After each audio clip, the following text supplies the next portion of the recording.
Anything Media. Omuyimbi Moses ali Bebecool ayogedde ku bya King Saha Brian Mulondo byamwogeddeko. King Saha naye ayina byayanukudde ate ye Honorable Namuganza aganye okutuula okuteesa ne Speaker wa Parliament Right Honorable Anita Amongi ng'agamba ye tatuula na mukozi wa bikolobero.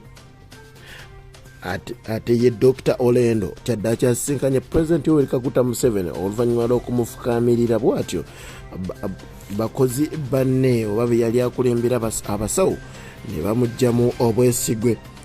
Ate aba URA kyaddaaki basobodde okukwata emmotoka ebadde etisse egambibwa okutikka omusenyu naye nga munda erina ttani 2 za muceere. Amanyamuzika Alhaji Abdul Mnyami Shafi Kulwanga ogamba Tagwenali yali mu bitundu by'eggwanga eby'enjawulo kansula nti buli kimu kitambula maridadi sana. Omuyimbi Moses Sali Bebecool kyaddaaki asobodde okubeera ng'ayogera ku bigambo Brian Mulondo byayogeredde King Saha nga bwe yamugambye nga bwawunya obubi. Bebecool avuddeyo ne yeebaza Mulondo n'agamba ne bannamuwulire abalala baveeyo babeere basobole okubeera ng'ate babuulirira abayimbi bano basobole okubeera nga munnaabwe banaabako.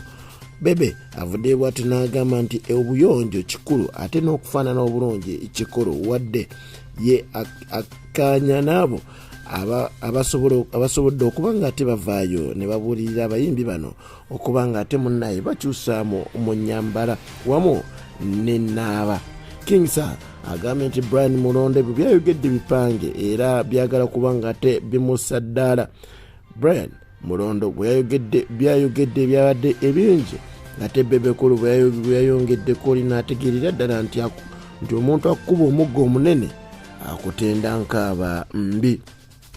Kooti kyaddaaki ekkiriza omuyimbi Edirisa Musuza Kenzo okudamu okuba omuziki wano mu ggwanga Uganda oluvannyuma lwa luba events amanyikiddwa nga Lubuula Moses okumuloopa ng'ennaku z'omwezi 10 November 2022 nga bwe yasobola okubeera ng'atabulikinga contract gye basobola okubeera nga bakola bombiriri omwaka 2019 awaaliyo Eddie Kenzo Festival ate n'etasobola kubeerayo olwa COVID. Bw'atyo yagamba nti yakola loosi ya bukadde 82 naye ate bw'atyo omuyimbi Kenzo kooti we yamuyimiriza obutaddamu kubanga atayimba kyaddaaki emukkiriza ng'ate atuuse mu kiseera ekituufu obulumi bwe yandijjidde nga tayimbye. Era ddala wano kooti bwe yakkiriza Kenzo okuyimba ne kikakasiza ddala nti ekyamazima basajja ssubi erimu lisiba linnaalyo wadde nga yeeruba events akyali maziga amaaso obumyufu bw'amaaso tebutegeeza buzira. Dr. Olendo ono abamujjukire yafukamirira President Yoweri Kaguta Museveni kyaddaaki yasobodde okubeera nga amusinkana wadde nga basawo banne basobodde okubeera nga ate basobola okubeera nga bamugjamu obwesigwe olw'ekikola kye yakola okulaga sayidi gyagwako. Ono nno yasobodde okubeera nga ate akakasa nti ekikuwa obulema kyekikuwa n'amagezi bw'atyo wadde abasawo banne bamugjamu obwesigwe ate ye President gwe yalabyemu obukulu era n'akakasiza ddala nti kibojjera ku lwazi kyesiga mumwa mugumu. Ate ye omubaka Namuganza bw'ati asobodde okugaana okuteesa ne Speaker wa Parliament Right Honorable Anita Amongi ono nno ng'agamba nti tasobola kubeera ng'ate atuula na muntu atasobola kubeera ng'ate afumiitiriza ku byakola n'obutujju obumujjudde. Ono nno babadde bagenda kubanga ate batuula ne Dr. Chris Baryomunsi ono nno nga ye Minister wa ICT ne National Guidance basobola okubeera nga bakkanya ku biki ebitatambula bulungi. Naye ekyamazima ono Namuganza agamba nti obufuzi n'obukulembeze bwa Speaker wa Parliament ono Right Honorable Anita Amongi ekyamazima bubi nnyo ddala naye nekitegereka nti munnange afugibwa engabo atannagikwata yagitenda obwangu.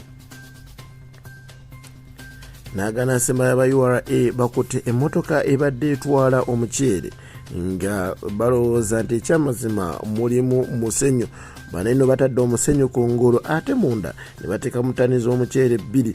Bano bakwatiddwa mu kyalo Namayingo Town Council y'e Nankoma era bwe batuddereeva ye adduse misinde anti munnange ekinaakulyako amenvu kijjira mu kususa abakulu we bajjidde ne bagwa ku maali eno era batyo ne bagimusooza omukama akunkoomere muzikuba alhaji abdul noor mnyami shafi kulwanga beera bulungi ubeeraba